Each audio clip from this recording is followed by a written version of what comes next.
Capital of the new Arab Republic of the Yemen, one of the most picturesque towns in the world and one of the least accessible. The high surrounding mountains, although arid, account for this area's relatively healthy climate. 3,000 years ago, the Queen of Sheba reigned wisely over this land, which the Romans later called Arabia Felix, Happy Arabia. In modern times, few are the Western travelers who have been there.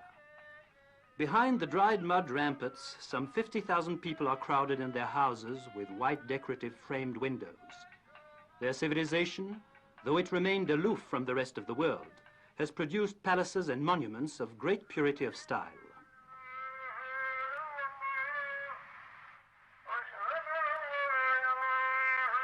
Who could remain indifferent to the beauty of the great mosque and its minarets, marvels of Zaydiya architecture?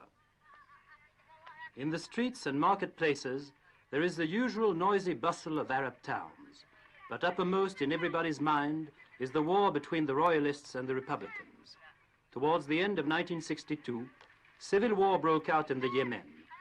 World opinion was not unduly stirred, but the International Committee of the Red Cross undertook to bring assistance to the victims of this fratricidal struggle.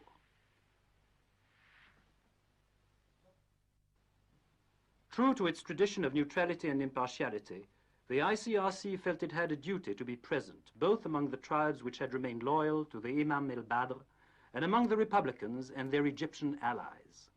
For many months, its two delegates at Sana'a have been successfully carrying out a difficult task.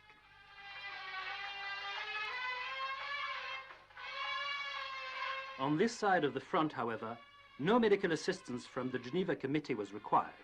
The medical service of the United Arab Republic operates several hospitals for its troops and the Yemeni population. It is not the Red Cross which is in evidence here. The ambulances are marked with the sign of the Red Crescent. But although the emblem is different, the spirit is the same. Whether Republican or Royalist, in suffering, men are united in brotherhood.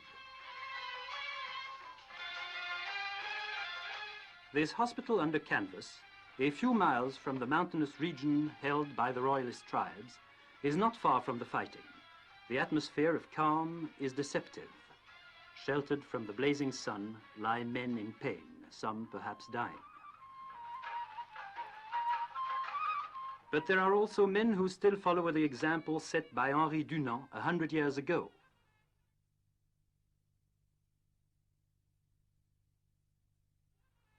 For these gallant stretcher-bearers, human fellowship is in the natural order of things.